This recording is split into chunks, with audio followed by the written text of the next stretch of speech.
It was very profound. I don't know if you've seen Katy Perry talk about it, but she's basically a guru now. Yeah. What were her findings? That's my question. Well, what did she a learn? Daisy, which is super important.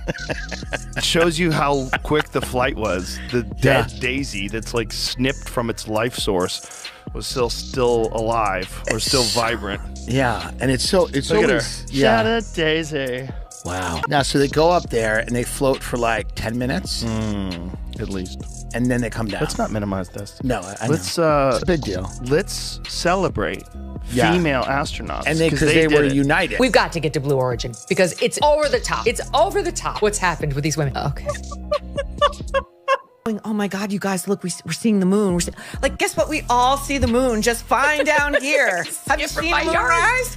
Great. It was flat but quiet. Like these profundities, Walter. Buckle up. Just so ridiculous the way some of the media were covering it, the way they were like self-congratulatory.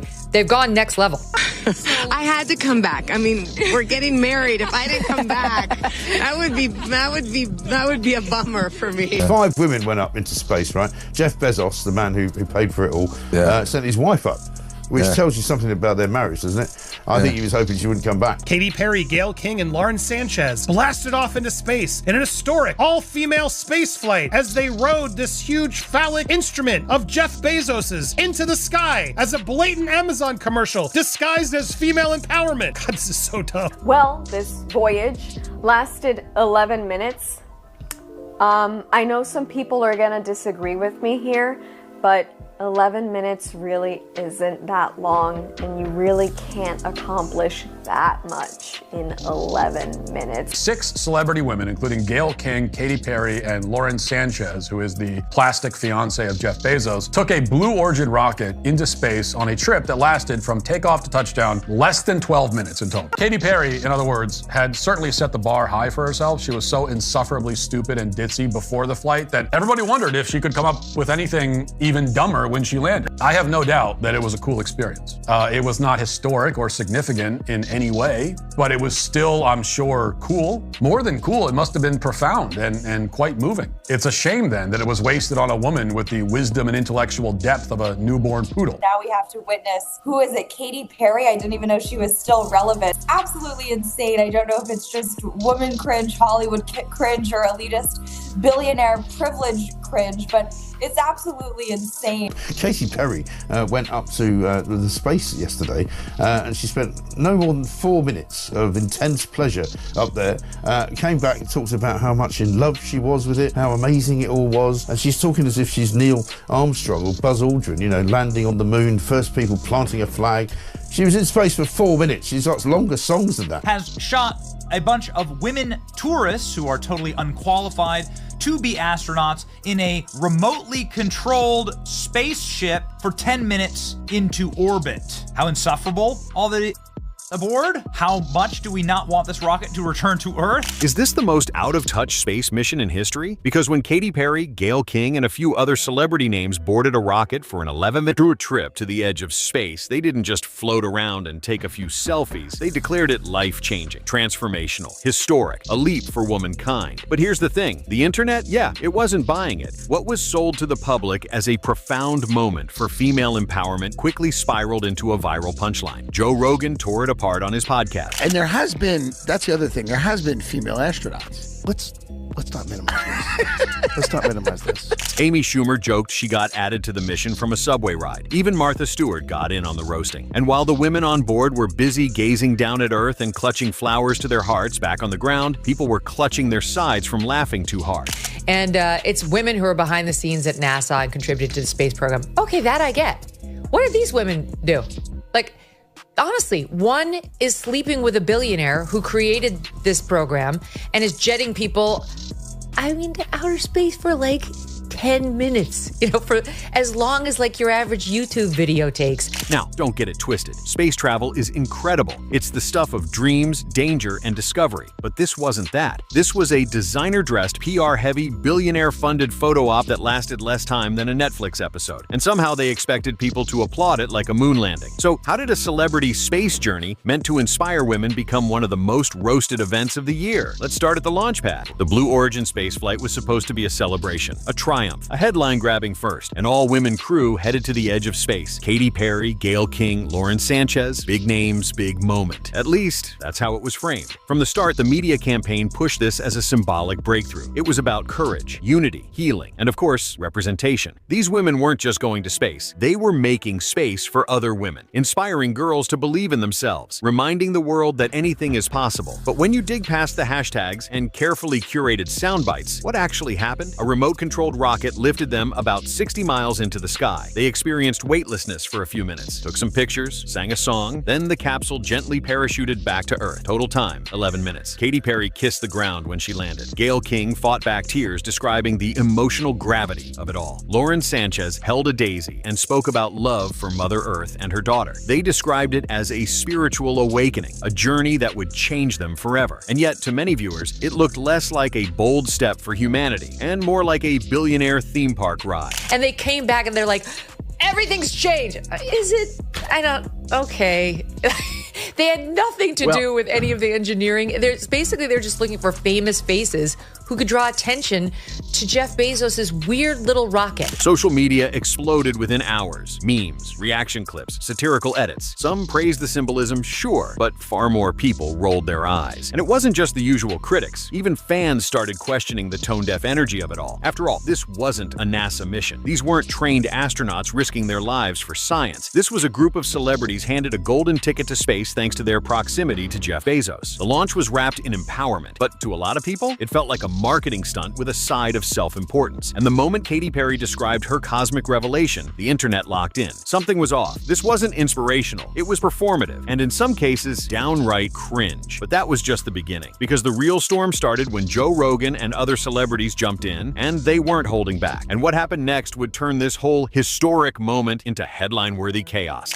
I had Commander Chris Hadfield on, and he was at one point in time the longest person that had been in space from, wasn't he? It's like he was there for like 6 months, and he was saying it was unbelievable, like how difficult it was to recover once you get back to Earth. He couldn't walk. It was just like a total vertigo. Like his whole body was like so not used to gravity. All of his bones were weak. All of his muscles were weak. But these just seem fine, these ladies. Well, for now. Let's not quick. minimize. Right. Let's not minimize the sacrifice they Yeah, made no, for a it's great huge. nation. It For was the a big world, deal. in fact. Yeah. For the world. They're To show profoundly people. different. They're profoundly different now. To show people. What's inspiring? That's what I'm saying. The space capsule hadn't even cooled down before the internet lit up like a rocket launch of its own. At first, it was just murmurs, Twitter threads pointing out how weirdly dramatic Katy Perry's post-flight speech was. People were puzzled by her emotional deep dive after floating in zero gravity for, 8 minutes? But then Joe Rogan picked up the mic. In classic Rogan fashion, he didn't hold back. He called the whole thing painfully cringe, poking fun at how the celebrities acted like they'd just returned from a 2-year Mars expedition instead of a glorified roller coaster ride. Katy Perry jumped out and kissed the ground like she just survived Apollo 13, he said, laughing. And the punchlines kept coming. He roasted her transformation into a space guru, mocked the teary interviews, and even joked that if Katy started singing in the vacuum of space, he'd find a way to eject himself. Brutal? Definitely. But that's exactly why it went viral. And Joe wasn't alone. Podcasters, streamers, and media personalities started chiming in, pointing out how out of touch the whole thing felt. Some said it was tone deaf in a time when millions are struggling to afford groceries. Others just found it hilarious how the celebrities demanded respect for doing something they didn't even control. Because here's the kicker. They didn't fly the ship. They didn't operate anything. The entire flight was remote controlled, meaning they could have literally fallen asleep and the rocket would have taken them there and back safely. Yet somehow they came back with the energy of astronauts who survived a life-threatening spacewalk. It's actually swagger jacking from the astronauts, the engineers, the genius. This is hard, right? What they're doing is hard. It's taking from them and giving the glory to people who don't deserve it. It's DEI in action. By the time Katy Perry was sharing space wisdom on Instagram and Gayle King was giving dramatic interviews about how people needed to understand this wasn't a ride, the comment sections were in full-blown roast mode. It was no longer just a controversial moment. It was a cultural meme, a digital roast session that spread faster than the footage of the launch itself. But what made this backlash truly interesting was who joined in next. Here's something you rarely see in the glitzy world of Hollywood. Celebrities roasting other celebrities and doing it publicly. Amy Schumer wasted no time jumping jumping into the conversation with her signature sarcasm. She joked that she was added to the crew last minute while riding the subway. She even posted that she had to bring her own snack, like this was some casual road trip. The joke landed hard. Last second, they added me to space. I was like, yeah, sure, I've got trail mix. Then came Olivia Wilde, who reposted a now infamous image of Katy Perry kissing the ground, adding just one line, Oscar-worthy. Even Martha Stewart, Queen of Elegance, took a jab. She dropped a throwback video of herself experiencing zero gravity years before the Blue Origin flight, captioned with a subtle Katy Perry lyric. Translation: been there, done that, didn't need a PR team or Bezos to make it happen. And that's when it became clear. This wasn't just a viewer backlash. This was industry-level eye-rolling. See, when your own peers start roasting you, people who understand the PR machine, who get how hard it is to control a narrative, it's a sign the narrative is crashing. People in entertainment know how to play the game. And when they start throwing shade, it means you've crossed into try-hard territory. And it wasn't just the memes or jokes that hit hard, it was what they represented. A growing frustration with the way celebrity culture tries to grab serious moments, slap a hashtag on it, and call it progress. Because here's the thing, real astronauts don't sing "What a Wonderful World" while floating for Instagram. They train for years, risk their lives, advance science. This was a group of mega-wealthy influencers doing zero work and expecting maximum praise. And as the jabs rolled in, the cracks started showing. But if you thought the backlash was intense so far, wait until you hear how Gayle King reacted, because that's when things really took a turn. If there was one moment that solidified just how out of touch this entire mission had become, it was Gayle King's on-camera meltdown about people calling the flight a ride. Yes, that was the line in the sand. According to Gayle, referring to the Blue Origin flight as a ride was not only disrespectful, it was discriminatory. In her words, please don't call it a ride, that is not a freaking ride. When men go up, it's a flight. It's a journey. There's nothing frivolous about what we did. And if you thought the internet was savage before, oh, this just opened the floodgates. Because here's the reality, it was a ride. A 10-minute, pre-programmed, no-risk, no-control, commercial, suborbital trip funded by a billionaire, with zero scientific contribution and no actual space training involved. The passengers did little more than buckle themselves in, yet Gayle stood firm, preaching about the emotional weight of it all. She spoke of inspiring women, of taking up space, and of modeling unity for the world. She spoke with the gravity of someone who had just returned from a life-threatening encounter in deep space. But all the audience saw? A celebrity clinging desperately to symbolism while floating in what was essentially a very expensive amusement park ride. Then came the now viral quote, "I brought a daisy because I have so much love for Mother Earth. If I can do this, I might even get my ears pierced now." You could feel the collective internet blinking in confusion.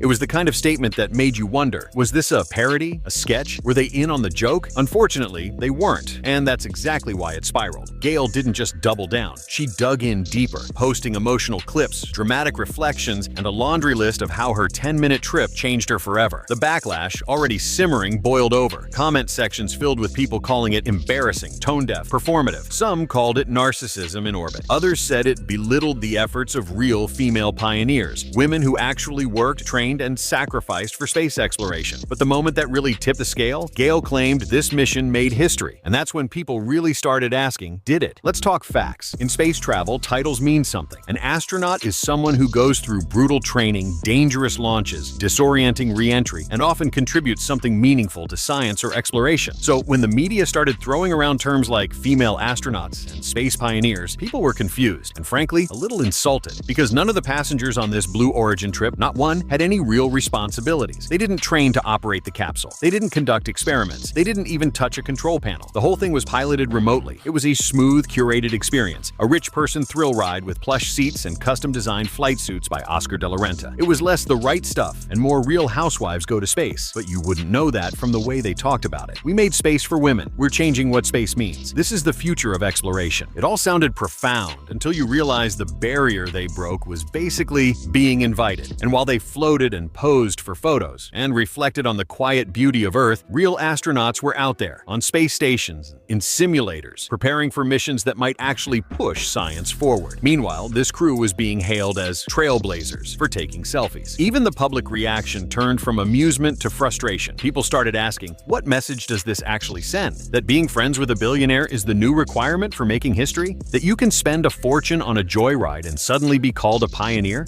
And then came the most cutting observation of all. If they're astronauts, then I'm a pilot because I rode Soarin' at Disney World. Oof. It became crystal clear. This wasn't a victory for women. It wasn't progress. It was PR. And while the Blue Origin crew floated in blissful euphoria, the ground-level reality hit hard. hard. Nothing was advanced, nothing was discovered, no doors were opened for future generations. They took up space, literally, but they made no space for anyone else. If you ever needed proof that we're living in the age of curated self-worship, just watch how this space trip was marketed. From the start, it wasn't about science. It wasn't even about adventure. It was about image. Selfies floating in zero gravity, close-up shots of the Earth below, framed like a music video, designer flight suits with custom stitching, symbolic props like flowers and quotes about Mother Earth. Every second of this 11-minute journey was staged like a scene from an award-winning documentary, except there was no actual substance. Lauren Sanchez, Jeff Bezos' fiancée, turned the capsule into a floating empowerment campaign. She shouted "girl power" mid-flight, posed dramatically, and spoke afterward about energy shifts and awakening feminine strength. Gayle King talked about how looking at Earth made her want to get her ears pierced. Katy Perry said she would never be the same, and the whole time, the internet was holding back laughter, or at least trying to. People weren't mocking the idea of women in space. They were mocking this version of it. The choreographed, PR-polished version where celebrities fly in a fully automated capsule and act like they broke through the atmosphere with their bare hands. And perhaps the most ironic part? The longer they talked about changing the world, the more it became clear that this mission changed absolutely nothing, except maybe the size of their egos. Because real space missions aren't about the view. They're about risk, danger, data, sacrifice, progress. This wasn't that. This was the spiritual retreat version of spaceflight, where the goal wasn't exploration but brand building. And as images of them floating, hugging, and weeping were played on repeat, people online had just one question. What exactly did they do? The answer? Nothing. Not a single advancement, not a single breakthrough, not even a solid educational takeaway. What they did instead was throw an 11-minute party in orbit, and then expect the rest of the world to call it heroic. But it didn't stop there, because next came the moment they claimed their place in history. One of the boldest claims made by the spaceflight crew came straight from Gayle King. This was a historical flight. We were not just taking up space, we were making space. On paper, that sounds powerful. In reality, it landed like a bad Hallmark slogan, because what exactly did this group do to make space for others? Were scholarships created from this mission? No. Did it expand access to space for women in STEM fields? Not really. Was there even one tangible, long-term benefit created from this trip? Still waiting. Yet the media pushed this idea that simply being there, in that capsule, was an achievement. That just existing in a high-profile space was enough to call it revolutionary. And that's where the backlash turned from humorous to angry. Because this wasn't a group of underrepresented women breaking barriers. They were ultra-wealthy, ultra-connected celebrities using their status to play astronaut for a day. They weren't denied access and then fought to earn it. They were handpicked. They were gifted a spot. And then they turned around and packaged it like an underdog story. The public saw through it instantly. The idea that this somehow changed the landscape for women was, frankly, insulting to the real women out there who are coding space systems, studying astrophysics, passing brutal flight tests, and actually trying to enter the industry. This flight didn't open the door. It just reminded us that it still takes wealth, fame, or a romantic connection to get inside. So no, this wasn't a victory for women. It was a victory for celebrity branding dressed up as activism. And it raised a bigger question. If billionaires and celebrities keep grabbing meaningful platforms just to make themselves look good, what happens to the people trying to actually change the world? In the end, this spaceflight will be remembered, but not for the reasons its passengers hoped. Not as a turning point for women in space. Not as a spiritual awakening. Not even as a feel-good viral moment. It'll be remembered as the time a group of celebrities turned an 11-minute luxury ride into a 3-week press tour, trying to convince the world they made history, while floating in zero gravity with peace signs and flower crowns. And honestly, it says a lot about where we are right now. We live in an era where the performance of progress is often mistaken for progress itself, where the loudest story gets told, regardless of the facts behind it. And this wasn't just a missed opportunity, it was a mirror